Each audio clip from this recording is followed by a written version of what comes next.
Amém? Abra sua Bíblia na carta do apóstolo Paulo aos Filipenses.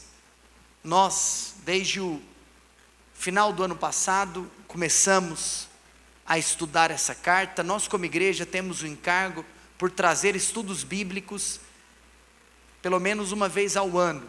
Nós temos esse intuito de sempre, anualmente, começarmos o estudo de alguma porção da palavra de Deus. Estava até dizendo hoje pela manhã que eu estou sentindo já um encargo muito grande no meu espírito a respeito de qual vai ser o livro que nós vamos começar a estudar esse ano. Você fala, pastor, mas nós estamos estudando esse? Sim, mas é porque esse é um estudo que foi iniciado no ano passado. Então, no segundo semestre, nós vamos iniciar um novo estudo, provavelmente mais para o mês de outubro, mês de novembro, e o Senhor tem colocado no meu coração o desejo de estudarmos um dos evangelhos. Eu estou ainda discernindo entre Mateus ou João, mas eu tenho convicção que será um tempo também de grande aprendizagem. Eu gostaria nesses próximos domingos que nós encerrássemos então o estudo dessa carta. Faltam os capítulos 3 e os capítulos 4, e hoje nós vamos estudar a metade praticamente do capítulo 3. Então abra sua Bíblia, vou até pedir para que não seja projetado, para você acompanhe comigo junto com a sua Bíblia, amém? Para que você leia, não se permita agora ser distraído. Os irmãos estão aí atrás, se puderem tomar os seus assentos, por gentileza, gostaria que não ficasse ninguém aí no fundo. Eu vou ler na versão Almeida, Revista Atualizada, e você pode acompanhar com a sua palavra. A Escritura diz: quanto ao mais, irmãos meus, alegrai-vos no Senhor. A mim não me desgosta e é segurança para vós outros que eu escreva as mesmas coisas. Acautelai-vos dos cães, acautelai-vos dos maus obreiros e acautelai-vos da falsa circuncisão. Porque nós é que somos a circuncisão, nós que adoramos a Deus no Espírito e nos gloriamos em Cristo Jesus e não confiamos na carne. Bem que eu poderia confiar também na carne. Se qualquer outro pensa que pode confiar na carne, eu ainda mais, circuncidado ao 8º dia da linhagem de Israel, da tribo de Benjamim, hebreu de hebreus, quanto à lei fariseus, quanto ao zelo perseguidor da igreja, quanto à justiça que é na lei irrepreensível. Mas o que para mim era lucro, isto considerei perda por causa de Cristo. Sim, deveras considero tudo como perda, por causa da sublimidade do conhecimento de Cristo Jesus, meu Senhor, por amor do qual perdi todas as coisas e as considero como refúgio para ganhar a Cristo e ser achado nele, não tendo justiça própria que procede da lei, senão a que é mediante a fé em Cristo, a justiça que procede de Deus baseada na fé, para o conhecer e o poder da sua ressurreição e a comunhão dos seus sofrimentos, conformando-me com ele na sua morte, para de algum modo alcançar a ressurreição dentre os mortos. Abaixa a sua cabeça, feche seus olhos. Papai de amor, papai de graça, nessa hora pedimos para que o Senhor nos abençoe, trazendo luz, vida, revelação. Pai, nós queremos ouvir a tua voz por intermédio da tua palavra. Obrigado pela dádiva que nós temos de nos reunirmos livremente para te cultuar. Senhor, eu oro para que de fato os nossos ouvidos espirituais estejam abertos. Senhor, aumenta a nossa percepção espiritual, aumenta, Senhor, a nossa capacidade de te enxergar na tua palavra. Senhor, nós cremos, como o salmista diz, que a tua palavra é lâmpada para os nossos pés, ela é luz para os nossos caminhos. Profetizamos que iremos avançar no conhecimento da tua palavra e, como consequência, a nossa vida será completamente, plenamente transformada em nome de Jesus. A igreja diz amém. Família, nós vimos que no capítulo 1 o apóstolo Paulo ele traz a supremacia de Cristo como sendo o tema do capítulo. No capítulo 2 o apóstolo Paulo então ele nos ensina que o outro, nosso irmão, é superior a nós mesmos. E é interessante porque, e aqui eu quero que você fique com a sua Bíblia aberta, para que você acompanhe. Nós vamos fazer aqui uma exegese, nós vamos olhar versículo por versículo, para de fato acompanharmos aquilo que está escrito. E o verso de número 1, ele começa de uma maneira muito interessante, porque o apóstolo Paulo usa a seguinte expressão: quanto ao mais, irmãos meus. Talvez alguns ao lerem essa expressão usada pelo apóstolo, poderia imaginar que seria alguma tentativa de trazer um efeito conclusivo. Ou seja, quanto ao mais, em outras palavras, eu vou agora concluir o meu raciocínio. Mas na realidade, o apóstolo Paulo usa essa expressão, não é para concluir o raciocínio que ele estava abordando anteriormente, mas na realidade ele está introduzindo um novo assunto. Agora, diferente do capítulo 1, onde ele trata a respeito da supremacia de Cristo, e no capítulo 2, onde ele trata a respeito da supremacia do outro, no capítulo 3, ele vai trazer um escrito que tem como o objetivo nos abrir os olhos de que a verdade de Deus estava sob ataque. Inclusive, eu intitularia essa mensagem de A Verdade de Deus sob Ataque. É engraçado porque nós temos aqui também, bem no começo desse capítulo, a menção a respeito da temática alegria. Por mais que cada capítulo o apóstolo Paulo traz um tema diferente, nós reconhecemos que o tema central da carta de Filipenses é a alegria. Nós reconhecemos que para um cristão, como nós já dissemos aqui nos últimos cultos, nesse período e nessa estação que nós estamos estudando o livro de Filipenses, que a alegria para um cristão ela é ultra circunstancial. Nós não devemos simplesmente basear a nossa alegria simplesmente pelos acontecimentos, pelos fatos que nos acometem. Você sabe, a vida cristã ela não é vivida em uma redoma de vidro. A vida cristã ela não se desenrola em um parque de diversões. Ontem, inclusive, na hora que eu fui dormir, era mais ou menos umas 2 horas da manhã, eu já com aquela euforia por estar aqui cultuando a Deus com os irmãos, como eu sempre sinto nessa véspera de estar com vocês aqui no culto, e eu do nada assim me veio um recap, uma recapitulação da minha semana. Eu falei, meu Deus do céu, de domingo passado para esse domingo, quanta coisa aleatória eu vivi. Já viu? A nossa vida é isso, um dia a gente está fazendo uma coisa, outro dia a gente está fazendo outra coisa completamente diferente, e às vezes a gente acorda e nem tem noção tudo que vai viver naquele dia, porque por mais que a gente planeja, existem notícias que simplesmente chegam até o nosso conhecimento, existem situações que nós estamos submetidos, que literalmente está fora do nosso controle humano. Essa é a vida. Então um cristão, ele não vive literalmente ileso às tempestades da vida, ele não vive ileso aos acontecimentos e aos fatos inesperados da vida. Agora, o que nós vivemos é debaixo de uma perspectiva, que nós não somos guiados pela nossa emoção natural, que nós não permitimos que aquilo que nos acontece define o nosso estado de humor, porque a alegria para nós tem um nome, a alegria para nós é uma pessoa, por isso a alegria para um cristão é ultra circunstancial. Quem está comigo? Diga glória a Deus. Por isso que o apóstolo Paulo fala, quanto ao mais, irmãos, alegrai-vos no Senhor. E depois, a gente percebe um fato muito interessante, que é essa expressão que o apóstolo Paulo diz, no final do verso 1, onde ele fala, a mim não me desgosta, e é segurança para vós outros. Olha que interessante, o apóstolo Paulo está conversando com a igreja, por intermédio dessa carta, e ele fala, eu vou contar para vocês, o que é para vocês segurança, e o que ele diz que é segurança para nós, até porque essa palavra, ela não se adequa apenas para a igreja de Filipenses, ela se adequa para a igreja de Emaús, para a igreja do Senhor em todas as eras, é palavra de Deus, é escritura inspirada. Sabe o que é segurança para nós? Está escrito, que eu escreva as mesmas coisas. O apóstolo Paulo fala para aquele povo, que eles poderiam se sentir seguros, porque ele escrevia as mesmas coisas.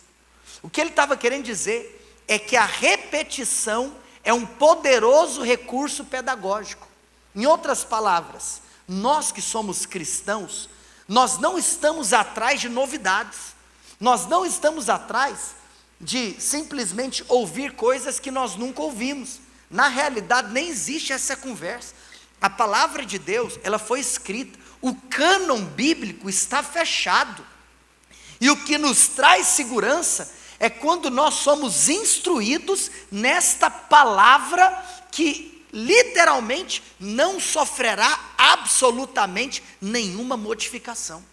O que deve gerar segurança para um povo é a repetição do evangelho puro e simples. Tome muito cuidado em, às vezes, um desejo de ouvir coisas novas. Às vezes um desejo, e eu não estou falando aqui com relação ao mover do Espírito. Eu acredito que o Senhor se move. Eu acredito que nós vivemos transições de estações. Agora, a palavra é a mesma. O fundamento é o mesmo. Os princípios são absolutamente imutáveis. Já parou para pensar o tanto que existem coisas rotineiras que nos trazem segurança? A oportunidade que nós temos de beber água todos os dias, de comer pão, isso é coisa que nos alimenta. O que nos alimenta de verdade é aquilo que nós fazemos de maneira rotineira. É o arroz e feijão na hora do almoço todo dia, aleluia. Se você é um bom goiano e não gosta de arroz e feijão na hora do almoço, um bife acebolado, ramanaias, tem algo de errado. Então, é essa santa repetição que nos fortalece, amém? Diga assim: eu sou fortalecido pelas repetições da palavra de Deus. Se você é pai, não canse de repetir a verdade para os seus filhos. Engraçado, tem pai que é preguiçoso de repetir para o filho o caminho pelo qual ele deve andar. Você tem que virar para o seu filho e falar a mesma coisa todo dia. Você sabe que quando você faz isso, você está encucando na cabeça dele qual é o caminho pelo qual ele deve andar. E quando ele crescer, ele não vai se desviar desse caminho. O apóstolo Paulo está falando: quando eu repito o que eu falo sempre, isso é para vocês segurança. Quem está com fome da palavra de Deus, diga aleluia. Agora vamos lá. Eu quero separar essa mensagem aqui em alguns pontos. E o primeiro ponto que eu quero trazer está vinculado literalmente com o tema desse capítulo. Porque eu disse para você que a proposta desse capítulo é o apóstolo Paulo nos apresentar um fato de que a verdade de Deus estava sob ataque. E a grande verdade é que em toda era nós reconhecemos que o inimigo tenta levantar falsos mestres para atacar a sã doutrina. E assim como isso era realidade naqueles dias, isso continua sendo realidade nos nossos dias. É por isso que você precisa se firmar nas repetições verdadeiras e fundamentais que você recebe, para que você não seja levado por qualquer vento de doutrina. E aqui, no versículo de número 2, eu queria que você acompanhasse comigo aí na sua Bíblia. O apóstolo Paulo, ele usa uma expressão um tanto quanto séria, pesada, profunda e verdadeira. Ele diz: acautelai-vos. Mas sabe o que é louco? É que ele usa esse termo por 3 vezes. Acautelai-vos dos cães, acautelai-vos dos maus obreiros e acautelai-vos da falsa circuncisão. E aqui, amados, o primeiro ponto que eu quero trazer para você é que a primeira proposta do apóstolo Paulo nesse capítulo é desmascarar os falsos mestres. Porque sabe o que estava acontecendo?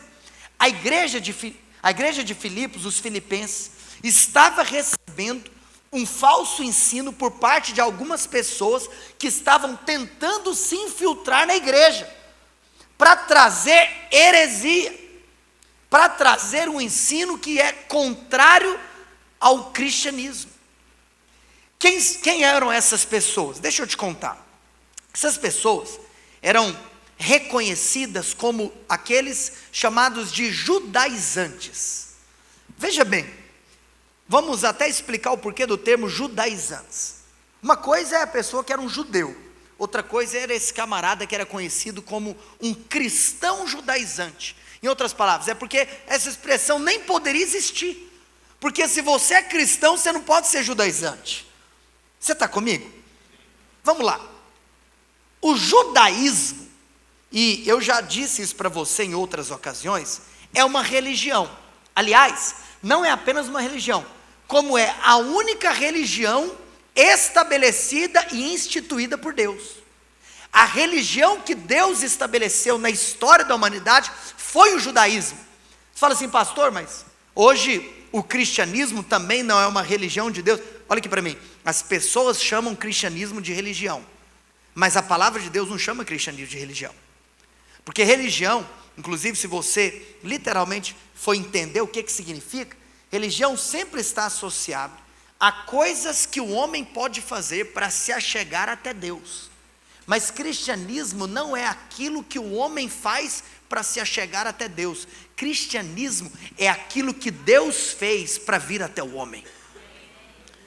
Agora, antes do Messias ser enviado na terra, antes de Cristo ter descido dos céus e ter sido enviado do Pai, foi o próprio Deus quem deu a lei para Moisés.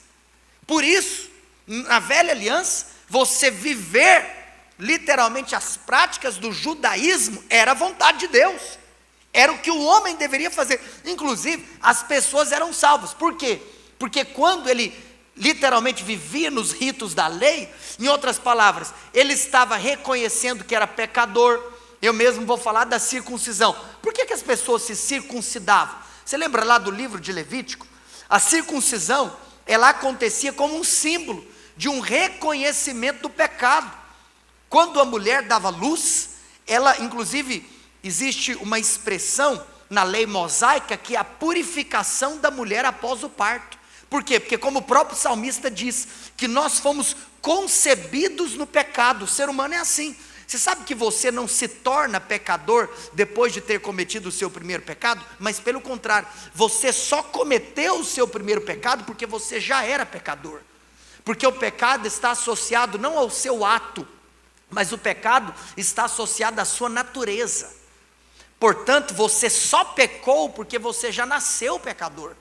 E aí, o reconhecimento de que o homem nascia pecador fazia então com que a mulher deveria reconhecer que no processo de dar à luz, era um processo imundo. Por quê? Porque estava sendo gerada uma vida debaixo do pecado, porque a semente do pecado entrou, infelizmente por intermédio da queda de Adão, todo homem nasce pecador. E então no judaísmo a mulher era purificada depois do parto, e quando era homem, no 8º dia do nascimento daquele bebê, aquele bebê deveria ser circuncidado. Inclusive era no 8º para representar o início de um novo tempo, era o início de uma nova semana, para representar o novo nascimento. Se você perceber, todas as práticas na velha aliança, na lei mosaica, eram práticas proféticas. Quando o animal lá no holocausto era consagrado, olha que cena mais linda. Aquele animal, aquela cena do ofertante levando o animal, do ofertante colocando as suas mãos sobre o animal, do ofertante se identificando com o animal, do animal morrendo para declarar que isso mesmo, como Paulo fala em Romanos capítulo 6, verso 23, que o salário do pecado é a morte. Está escrito na palavra de Deus que a alma que pecar, essa morrerá. Ou seja, aquele cordeiro estava morrendo por causa do pecado, mas aquele cordeiro estava morrendo no lugar do homem, simbolizando que um dia haveria de vir um cordeiro que morreria no lugar da humanidade. Então tudo isso era de Deus. Agora, Cristo veio. Quando Cristo vem, tudo muda, porque agora a cruz é o holocausto perfeito, porque agora eu sou purificado, não por intermédio de circuncisão, eu sou purificado por intermédio da obra e da eficácia daquilo que Cristo fez na cruz. Então, ou seja, o judaísmo acabou, ponto final. Por isso nós temos uma transição de aliança. Então, veja bem, uma coisa era o camarada que era judeu, certo? Agora, Cristo veio. Não importa se você é judeu, você precisa aceitar Cristo, porque agora a salvação não está mais em um rito, em uma cerimônia. A salvação agora está em uma pessoa. Lá no rito e na cerimônia do passado, essas atitudes, essas ações eram proféticas, porque quando o animal estava morrendo, aquilo era uma profecia que um dia ele viria. Em toda a história, a salvação sempre foi centrada na figura de Cristo. Como que eu e você fomos salvos hoje? Crendo que ele veio. Nos dias que ele estava na terra, como que alguém era salvo? Crendo que ele era o Messias. Tu és o Cristo, o Filho de Deus vivo. Como que alguém na velha aliança era salvo? Crendo que ele viria. A promessa de Gênesis capítulo 3, versículo 15, que viria o descendente da mulher, que iria esmagar a cabeça da serpente. A serpente ia lhe ferir o calcanhar, mas ele iria esmagar a sua cabeça. Agora, Cristo veio. Quando Cristo vem, o judaísmo acaba. E é tão louco que se você olha o ministério de Jesus, o ministério de Pedro, o ministério de Paulo, todos esses ministros da nova aliança, hoje eu e você somos ministros da nova aliança. A palavra de Deus faz questão de derrubar os pilares do judaísmo. Ontem eu estava conversando com os irmãos sobre isso. Mateus capítulo 11, Jesus derruba o pilar do sábado, né? É um assunto aí que foi muito discutido nas redes sociais nos últimos tempos. Não tem lógica um homem que tem acesso hoje à palavra de Deus querer defender guardar o sábado. Jesus foi questionado por que ele curava no sábado. Mateus 11 ele diz: eu sou o Senhor do sábado. O sábado agora é uma pessoa, o seu descanso é Cristo. O pilar do sábado foi derrubado, Mateus capítulo 11. Depois em Atos capítulo 10, você tem o pilar da comida, sendo literalmente também anulado. Aonde Pedro, naquele êxtase que ele tem, ele vê ali, né, aqueles animais que eram considerados impuros pela lei mosaica, e ele recebe a instrução: come, Pedro. Tudo bem que ali também nós temos uma aplicação profética, porque ali já era uma preparação para o evangelho que iria ser pregado aos gentios, por intermédio da visita que Pedro faria a Cornélio, instantes depois dessa cena.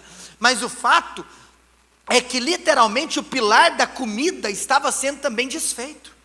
E Paulo é o camarada que mais é usado por Deus para derrubar o pilar da circuncisão. Então, quem eram esses judaizantes? Eram camaradas que haviam se convertido a Cristo. Em outras palavras, eles eram judeus, e eles até aceitavam que Cristo era o Messias. Eles até aceitavam que Jesus era o Filho de Deus, porque o que pegou para os judeus foi isso. A maioria dos judeus não reconheceram Cristo como sendo Salvador, e isso é um grande problema, porque a salvação está em Cristo. Agora, teve uns camaradas que literalmente até aceitaram que Cristo era o Filho de Deus, só que para eles a salvação não estava apenas na fé em Cristo. Na cabeça deles era o seguinte: era Cristo mais a circuncisão. Eles eram reconhecidos como cristãos judaizantes, o que é uma anomalia, porque se você é cristão, você não pode ter práticas judaizantes. Esses camaradas estavam se infiltrando no meio dos filipenses, para dizer para eles que eles precisavam continuar com as cerimônias, com a circuncisão. Paulo fica bravo com isso, porque nós precisamos de nos levantar contra qualquer ensino que é Cristo mais alguma coisa, que é a graça mais alguma coisa, que é a fé mais alguma coisa. Paulo então, ele se posiciona, e ele vira para a igreja e fala: acautelai-vos. O que significa acautelai-vos? Significa: ei, abre os olhos, vigia. Sabe por quê? Porque o veneno da heresia é mortífero. Tantas pessoas que se perdem completamente. Por quê? Porque caíram nas heresias. E olha, eu vou te falar com muito amor e carinho, porque é muito louvável o fato de que nós hoje temos tanto acesso a conhecimento. Hoje, em 15 segundos, né, rolando a sua timeline, seja na rede social que você gosta, você tem tanto acesso a conhecimento, você tem tanto acesso a informação, muitas vezes informações de alta qualidade, muita gente séria falando muita coisa verdadeira, isso é muito bom. Antigamente, talvez, as pessoas literalmente precisariam se aprofundar em pesquisas literárias. Hoje em dia, você escuta homens de Deus, você escuta teólogos sérios, na distância de um clique. Isso é muito bom. Mas por outro lado também, isso é um risco, porque é tanta gente falando tanta coisa, e aí, infelizmente, você pode cair misturando na sua cabeça o fato da pessoa ter uma abrangência de influência, associada ao número de seguidores, com a capacidade que ele tem de ensinar a Bíblia. Isso é um problema. E aí tem tanta gente também dando ouvido a tanta besteira, tanta gente misturando evangelho com autoajuda, evangelho com atitude do homem. Então, ao mesmo tempo que esse acesso que nós temos ao conhecimento é muito bom, então use esse acesso com responsabilidade, com alegria, com temor, também nós precisamos de vigiar, Vigiar para que nós não sejamos levados por qualquer vento de doutrina. E aí o apóstolo Paulo fala, vocês vão vigiar contra esses camaradas. E é engraçado porque aí, como eu disse para você, em primeiro lugar, a proposta, esse é o primeiro ponto da mensagem, é que o apóstolo Paulo então, ele desmascara esses falsos mestres. Em primeiro lugar, são os falsos mestres desmascarados. E ele chama esses falsos mestres de 3 coisas. Então quem eram esses falsos mestres? Eram os judaizantes. Eram aqueles judeus que haviam aceitado Cristo como Filho de Deus, mas que que defendiam que ritos como da circuncisão ainda precisaria ser cultivado. Que a salvação dependia de uma associação daquilo que Cristo fez, mais aquilo que o homem tinha que fazer. Heresia, falso ensino. O apóstolo Paulo vira então e fala assim, sabe o que esses camaradas são? Esses camaradas são cães. Esses camaradas são maus obreiros, falsa circuncisão. Então, engraçado porque são expressões fortes. Talvez você fale assim, pastor, por que cão é uma expressão forte? Claro que hoje a gente poderia pensar na nossa mentalidade que cão, né? Quem é o cão? Cão é o melhor amigo do homem, não é mesmo? Pelo menos de alguns, né? Quase todos. Alguns não têm tanta intimidade assim com eles. Mas, não sei por que alguns estão rindo não, mas tá bom. Mas deixa eu te contar uma coisa, no Antigo Oriente, os cães eram considerados animais selvagens. Eu acho que eu só nasci no tempo errado, está tudo certo. Olha aqui para mim. Os cães eram considerados animais selvagens. Então, inclusive, olha que coisa até doida, porque muitas vezes, alguns judeus tinham o hábito de chamar gentios de cães. E agora Paulo vira o jogo. Paulo vira para esses judaizantes e fala, cães são vocês. Igreja, cuidado com os cães. Com esses animais selvagens que querem literalmente introduzir heresia no meio do povo santo. Além disso, ele também os chama de maus obreiros. Sabe o que é isso, maus obreiros? É porque, em outras palavras, nós que estamos aqui, e aí eu não vou aqui usar essa terminologia obreiro como se fosse algum título eclesiástico aqui na igreja, mas vamos ser bem simplista. Nós estamos no meio da obra de Deus, nós estamos fazendo a obra de Deus, eu e você somos obreiros aqui, nesse aspecto na obra. Agora sabe o que é um mau obreiro? É aquele cara que está trabalhando na obra contra a obra de Deus. Nós temos que tomar cuidado para não ser falso, para não ser mau obreiro, para não estar desfazendo aquilo que nós estamos dando a vida para construir. Você sabe que inclusive hoje, talvez não por conta do rito da circuncisão, mas talvez pode ser que hoje nós tenhamos no meio das igrejas maus obreiros, pessoas que estão trabalhando para desfazer o que os homens de Deus estão dando a vida para construir. Acautelai-vos dos maus obreiros.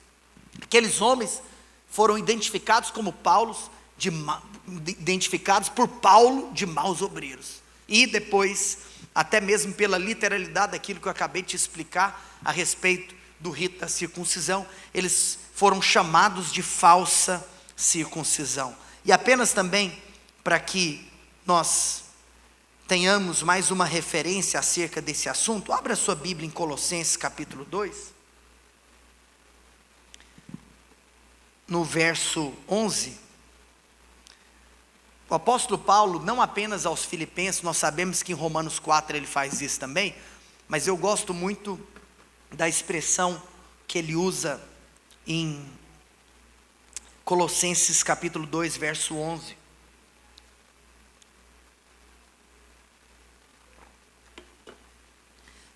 Colossenses 2,11, ele vai falar, nele também fostes circuncidados, não por intermédio de mãos.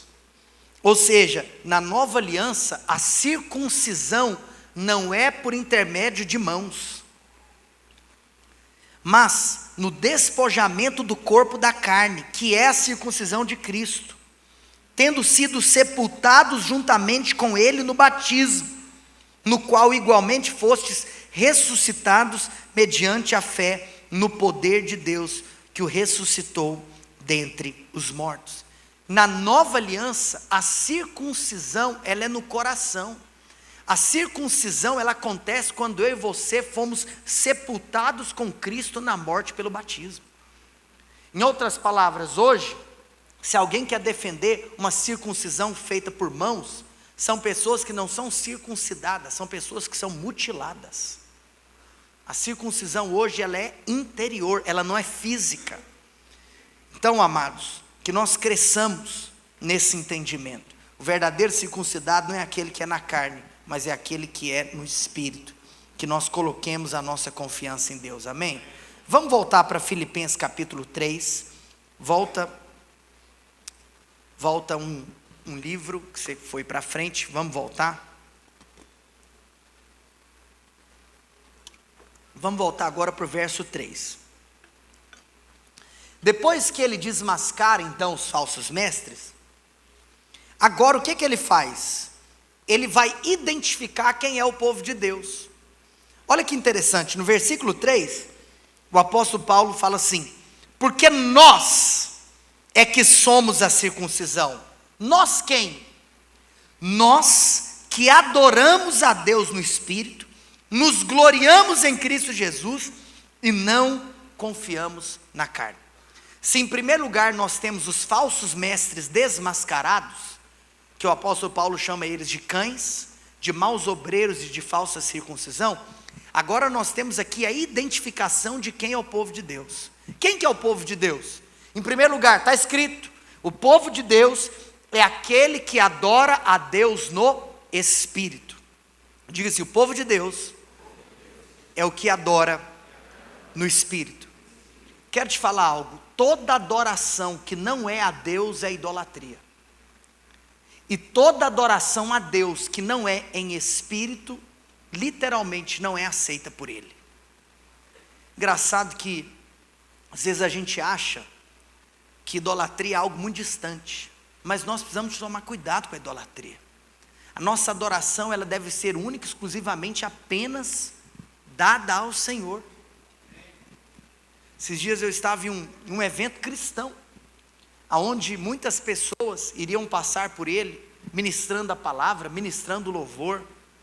Um evento muito bonito, lotado, cheio de pessoas que, na teoria, estavam ali para adorar o Senhor. E é claro que eu acredito que na prática muitos também o adoraram, mas eu vi uma cena que entristeceu meu coração. Naquele contexto onde existia uma transição de ministros subindo ao palco, quando um determinado ministro de louvor foi subir ao palco, a plateia se alvoroçou com tamanha histeria, de tal maneira que naquele momento pessoas adoraram um homem. E eu quero falar algo para você. Nós não podemos cair em idolatria humana. Nós não podemos aceitar que qualquer ser humano receba o holofote que pertence apenas a ele. Você sabe? Por isso, que até mesmo se Deus levantar você, imagina se Deus levanta alguém do nosso meio, e acaba tendo uma voz, acaba tendo uma influência, quero te falar uma coisa, nunca queira se tornar uma estrela. Sabe por quê? Porque de duas uma, ou vai brilhar a estrela, ou vai brilhar o sol da justiça. O sol nunca brilha no lugar que tem estrela brilhando. Ou brilha a estrela, ou brilha o sol. Ele é o sol da justiça. Para ele brilhar, não pode ter nenhum brilho de ninguém, não pode ter brilho de nenhuma outra estrela. Mas, infelizmente, existem homens que adoram outros homens. Idolatria. No nosso meio, quero até abrir um parênteses aqui para dizer que na nossa igreja nós não aceitaremos nenhuma postura de idolatria humana. Se algum dia, talvez pessoas, reconhecidas na sociedade por algum motivo, seja profissional, seja ministerial, se frequentarem a nossa igreja, eu quero dizer para você, é proibido você pedir para tirar foto com alguém, por idolatria. Aqui não. Aqui não. Sabe por quê? Porque nós temos princípios que nós vamos zelar. Nós vamos ensinar aos nossos filhos o caminho pelo qual nós queremos andar. E também, se homens e mulheres de Deus, convidados, subirem aqui no nosso palco, seja para ministrar louvor, seja para ministrar a palavra, nós não aceitaremos nenhum tipo de tietagem. Agora eu vou dizer algo para você, nós vamos honrar. Claro que nós honraremos e daremos o nosso melhor. Porque nós temos sim um coração de honrar os homens e mulheres de Deus, mas nós não temos o coração de idolatrar nenhum ser humano. Amém?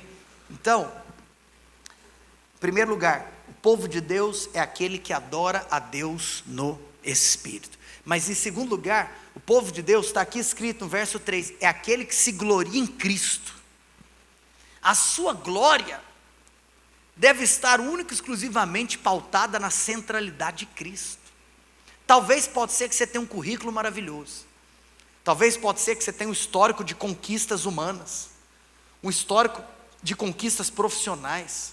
Talvez você é uma pessoa cheia de diploma, uma pessoa cheia de placa, uma pessoa cheia de memoriais. Muito bom, parabéns, isso não serve para nada. Você não pode se gloriar em Cristo. Quando eu estou falando que não serve para nada, eu estou falando num aspecto da sua glória.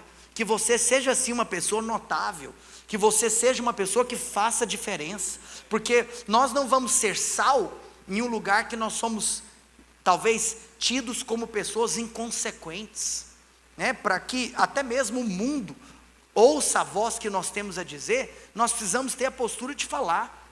Em muitos ambientes tem cristão que não fala porque ele é um Zé Ninguém naquele ambiente, ele é uma pessoa que não acrescenta em nada. Então eu não estou falando aqui que é ruim qualquer tipo de conquista ou mérito humano que você tem. O que eu estou te dizendo é que nós não podemos nos gloriar por nenhuma conquista humana que nós temos.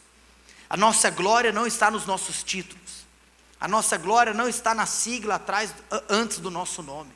A nossa glória não está na placa que nós temos. A nossa glória é Cristo. Paulo está falando, esses homens aqui estavam querendo se gloriar na circuncisão. Imagina, sabe o que talvez hoje para nós seria você se gloriar na circuncisão? São pessoas que querem se gloriar por aquilo que elas fazem para Deus. Uau, eu sou homem de Deus demais. Eu não faltei nenhuma oração da semana da consagração. Meu Deus, que homem de Deus eu sou. Teve um dia que uma pessoa foi expulsar um demônio, eu levei um susto. A pessoa virou para o demônio e falou assim, olha para cá, Satanás. Abriu a palma da mão, falei, Jesus poderoso, eu achei que eu já tinha visto de tudo. Mas abriu assim, bem aberto, e falou, sabe o que é isso aqui? 5 anos de santidade. Meu Deus do céu. Aí depois o demônio não sai, você não sabe por quê, né? Enfim, porque o demônio não sai pela sua santidade, o demônio sai pela autoridade do nome de Jesus. Pelo nome de Jesus. Nós somos aqueles que nos gloriamos em Cristo. A nossa glória não são as nossas conquistas, não são os nossos títulos, não são os nossos méritos. Nós não podemos nos gloriar naquilo que nós estamos fazendo, inclusive para Deus. Toma cuidado, para que a sua obediência não seja para você pedra de tropeço.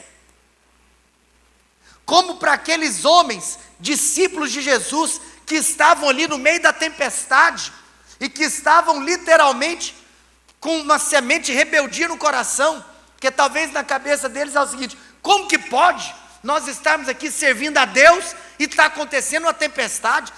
Jesus tinha virado para eles e falado assim, ó gente, entra no barco, porque nós vamos passar para o outro lado. Os irmãozinhos vão lá e obedecem a Deus. Imagina, os caras estavam em obediência, os caras entraram no barco, eles andaram debaixo de uma palavra. E é engraçado quando às vezes algo nos acomete e nós estamos debaixo da palavra. Será que nós duvidamos da bondade de Deus simplesmente porque nós não aceitamos que circunstâncias venham sobre nós quando nós estamos em obediência, como se o fato de nós estarmos em obediência tem que gerar em nós qualquer tipo de exclusão ou qualquer interferência externa? E aí, nesse caso, a obediência dos discípulos foi para eles uma pedra de tropeço. Porque eu fico pensando, eles conheciam a lei. Na cabeça deles, eu penso que talvez um conversou com o outro ali, perguntando assim, uai, o nosso barco não pode afundar. Barco que pode afundar é só o de Jonas, que estava desobedecendo. Nós estamos aqui obedecendo. Nós temos que tomar cuidado para a nossa obediência não ser para nós pedra de tropeço. A nossa glória é Cristo. Nossa glória não é a nossa obediência. Nossa glória não é o nosso testemunho. Nós nos gloriaremos em Cristo. Mas em terceiro lugar, nós não confiamos na carne. O povo de Deus é o povo que não confia na carne. Você sabe que existe uma gama de significados em vários contextos onde a palavra carne aparece. Nesse contexto em específico, está se referindo literalmente à religiosidade. Nós não confiamos nessa religiosidade, em uma marca física no corpo. Nós nos gloriamos em Cristo e não confiamos na nossa carne. Mas agora, eu quero entrar com você em algo muito curioso. Vem comigo no versículo de número 4. Nós vamos entrar no terceiro ponto, que é o testemunho de Paulo. Paulo, então, em primeiro lugar, ele desmascara aqueles que eram os falsos mestres. Em segundo lugar, ele identifica aqueles que eram o povo de Deus. Adora a Deus no Espírito, se gloria apenas em Cristo e não confia na carne. Mas agora, Paulo vai virar para eles e vai falar como se fosse o seguinte: olha, vocês aí judaizantes, que estão arrotando essa vanglória humana, você quer que eu te conto, se fosse para alguém se gloriar aqui, quem que poderia se gloriar? E aqui, irmãos, eu quero chamar a atenção de vocês para aquilo que Paulo vai falar. Paulo vai listar aqui 7 motivos naturais em que ele poderia se gloriar. Aqui no verso 4, Paulo diz: bem que eu poderia confiar também na carne. Se qualquer outro pensa que pode confiar na carne, eu ainda mais. Agora aperta o cinto para você receber aqui o baque de quem era Paulo, para, como diz o outro, esfregar na cara dos judaizantes que ninguém tem motivo de se gloriar. Que ele falou: eu poderia, sabe quem que eu sou? Verso 5, circuncidado 8º dia, da linhagem de Israel, da tribo de Benjamim, hebreu de hebreus, quanto à lei fariseu, quanto ao zelo perseguidor da igreja, e quanto à justiça da lei irrepreensível. Paulo vai listar 7 motivos. Agora, obviamente, ele deixa muito claro que isso não faz com que ele tenha essa postura de se gloriar em Cristo. Pelo contrário, depois ele vai falar: eu vou considerar tudo isso como perda, eu vou considerar tudo isso como refúgio, eu vou considerar isso tudo como lixo, como excremento. Mas se nós pararmos para perceber o que está escrito, em primeiro lugar, Paulo aqui fala, de uma posição eclesiástica. Ei, você quer falar de circuncisão? Pois você está conversando com um cara que é circuncidado ao 8º dia. Paulo está falando aqui, em primeiro lugar, de uma posição que ele tinha na igreja dos judeus. Paulo era genuinamente um judeu. Como ele mesmo falou que é descendente, e eu vou falar daqui a pouco, ele nem era um prosélito. Você lembra quem que era o prosélito? O prosélito era aquele gentio que havia se convertido ao judaísmo. Nem era o caso de Paulo, porque Paulo não era gentio, Paulo era judeu. Paulo estava aqui dizendo: eu passei pelo ritual judaico. E fazendo já referência a essa nacionalidade, se em primeiro lugar ele fala que era circuncidado, que passou pelo ritual, em segundo lugar ele fala: eu sou da linhagem de Israel, eu sou descendente de Jacó. Paulo era literalmente descendente de Abraão, descendente de Jacó. Paulo era um israelita, ele era filho de Israel, ele não era filho de Ismael. Paulo está falando o seguinte: eu tenho direito ao que você tem direito. E Paulo ainda fala mais, e outra coisa, você quer falar, por exemplo, sobre ser israelita? Pois eu quero te contar, eu nem apenas sou israelita, eu sou da tribo de Benjamim. Parou. Tribo de Benjamim é muito forte. Quem que é Benjamim? Benjamim era o filho amado de Jacó. Benjamim era o caçula. Benjamim era o filho da mulher que Jacó amava. Benjamim foi o único dos 12 que nasceu na terra prometida. A tribo de Benjamim era a tribo mais nobre da nação. Saul, primeiro rei da nação, benjamita. Quando a nação foi dividida, você lembra, durante os dias do reinado de Roboão, neto de Davi, das 12 tribos, apenas uma tribo continuou ao lado de Judá, Você sabe, Jerusalém ficava em Judá. 10 tribos se rebelaram contra Roboão, seguindo a dinastia por intermédio daquele homem chamado Jeroboão. Mas qual foi a única tribo que continuou ao lado de Judá, cooperando na perpetuação da dinastia davídica? Benjamim. Benjamim. Por isso que você sabe que o reino do sul é apenas Judá e Benjamim. Então, lá no reino do sul, em Benjamim, obviamente junto com Judá, a dinastia de Davi continuou para que Cristo viesse. Então, ele está falando, eu não apenas sou circuncidado, eu não apenas sou israelita, dentro da nação, eu faço parte da tribo mais nobre. E ele não para por aí. Em quarto lugar, ele vira e fala assim, sabe quem que eu sou? Eu sou hebreu de hebreus. O que significa ser hebreu de hebreus? Vou te contar. É que existiam alguns judeus, agora, que só falavam grego, por conta do processo da helenização, da influência da cultura grega, contra aquele povo. E aí ele estava dizendo, eu sou hebreu de hebreus, eu falo aramaico. E ele não apenas falava aramaico, como ele cultuava a Deus nas sinagogas em hebraico. Olha o raciocínio que Paulo está construindo. Circuncidado ao 8º dia, israelita, da tribo de Benjamim, hebreu de hebreus. Eu cultuo a Deus em hebraico, não é em grego não. E por falar nisso, ele fala em quinto lugar, eu sou fariseu. Tudo bem que hoje, você escuta a expressão fariseu, você já fica até... Porque obviamente para nós hoje, farisaísmo é algo associado à hipocrisia. Está certo, é mesmo.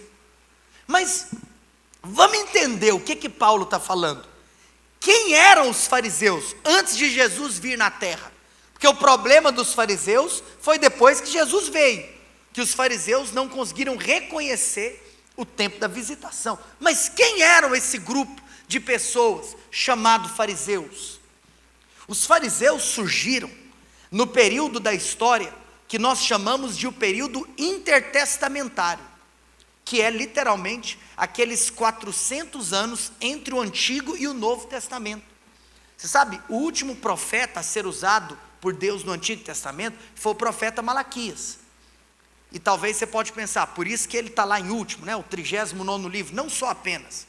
Até porque, quando você olha para os 39 livros do Antigo Testamento, eles não estão necessariamente em ordem cronológica.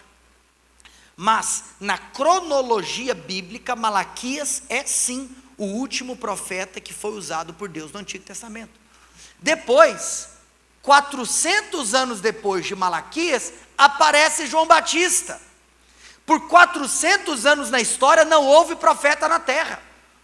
Alguns teólogos inclusive chamam esse período de o silêncio de Deus, porque Deus não falou por intermédio de vozes proféticas.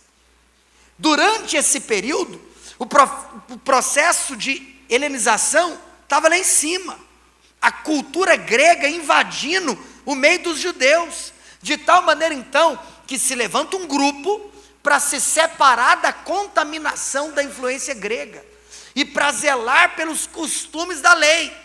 Como que esse grupo foi chamado? Fariseus. Ou seja, pessoas que nasceram com esse coração de zelar pela lei de Deus. Pessoas que nasceram com esse coração de guardar aquilo que era a cultura do povo de Deus, e não permitir que culturas de fora influenciassem o dia a dia do povo.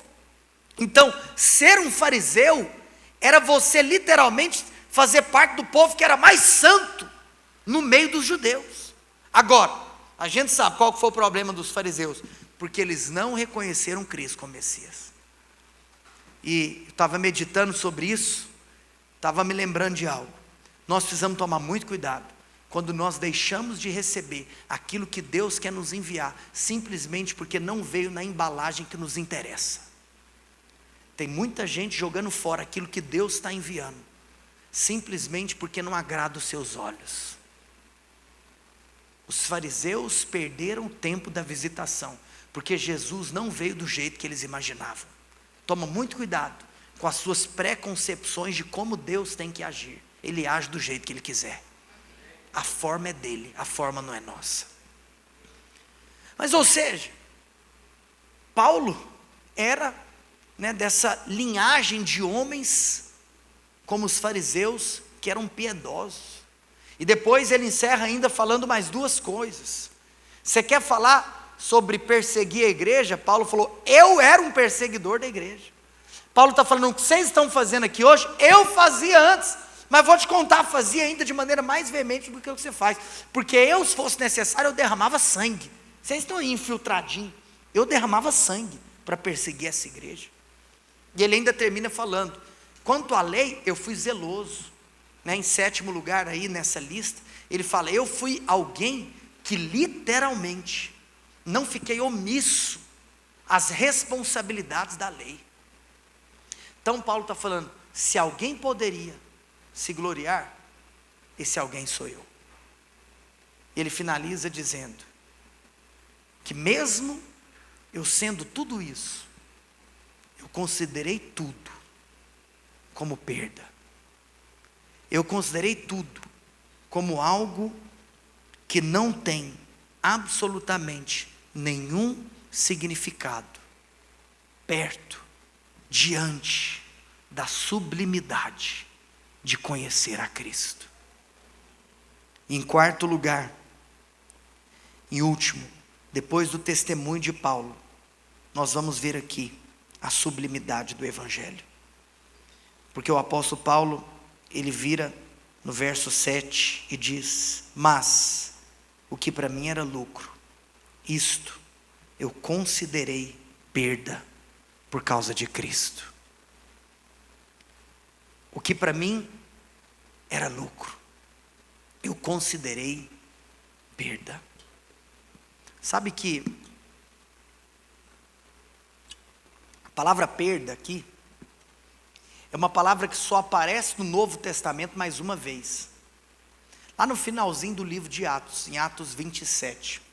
Atos 27 era quando literalmente Paulo estava naquela embarcação rumo à Itália. Ele estava indo para Roma.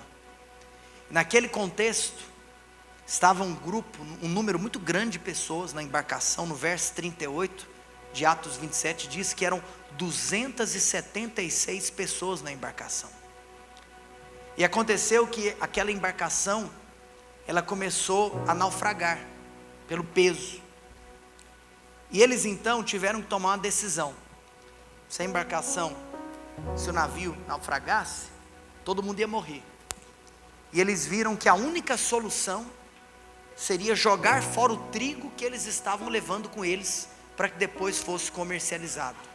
Aquele trigo, ele seria o lucro daquela embarcação. Mas nesse contexto, eles tiveram que perder o trigo. Eles tiveram que jogar o trigo fora. Aquele que talvez era o motivo deles estarem fazendo aquilo, aqueles comerciantes, eles tiveram que perder aquilo que para eles simbolizava o lucro. Mas sabe por quê? Porque se eles não perdessem aquele lucro, eles não seriam salvos.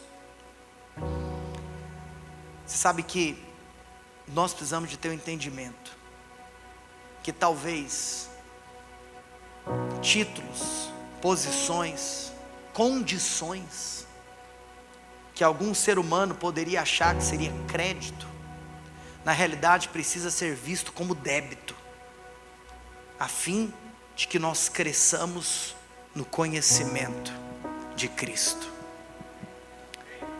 Que nós tenhamos essa disposição de perder coisas que talvez nós carregamos e que simbolizaria aquilo que nós teríamos de maior valor, mas que nada disso tenha tamanha relevância na nossa vida do que a condição de nós crescermos no conhecimento de Cristo.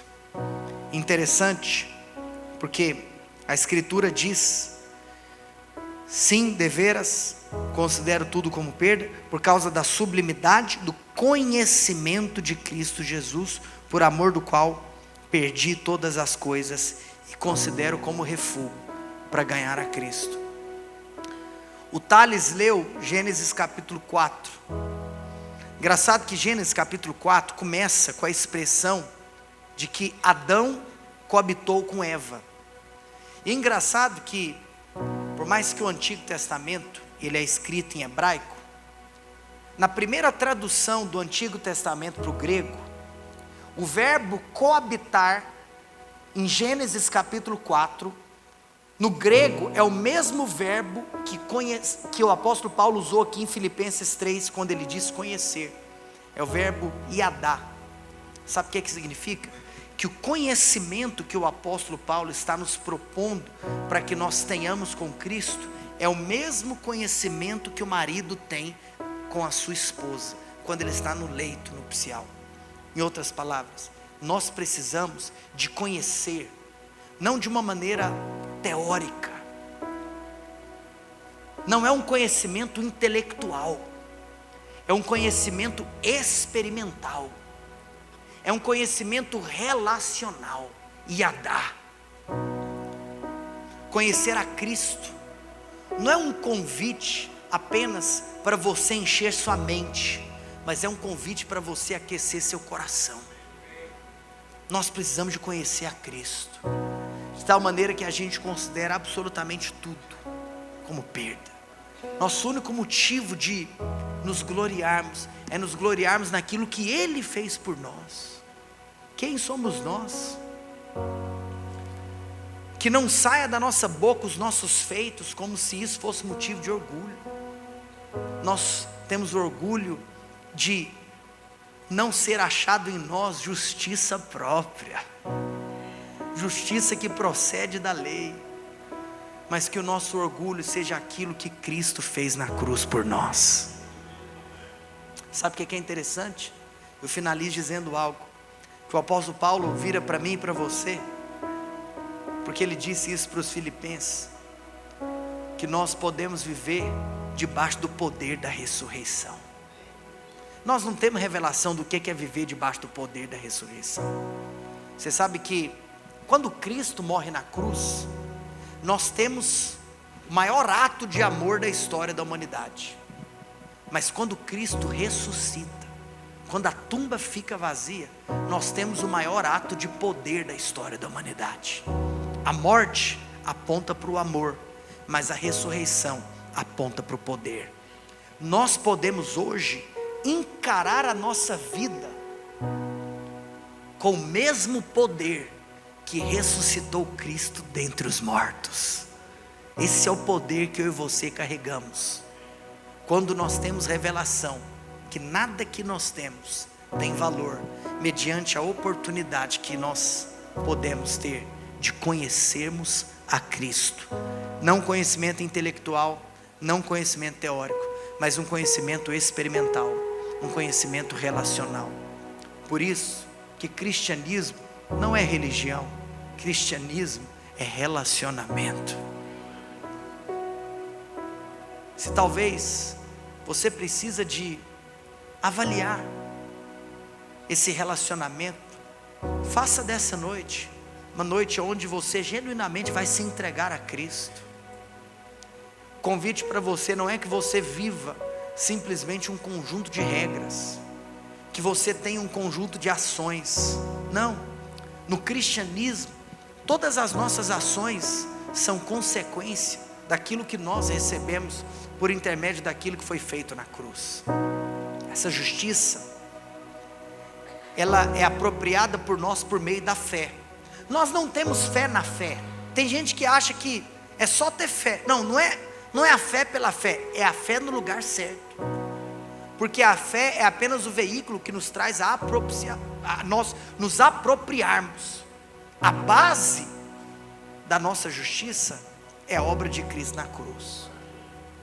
A justiça divina, a justiça é obra divina, mediante a Cristo, e apropriada pela fé. Fique em pé onde você está.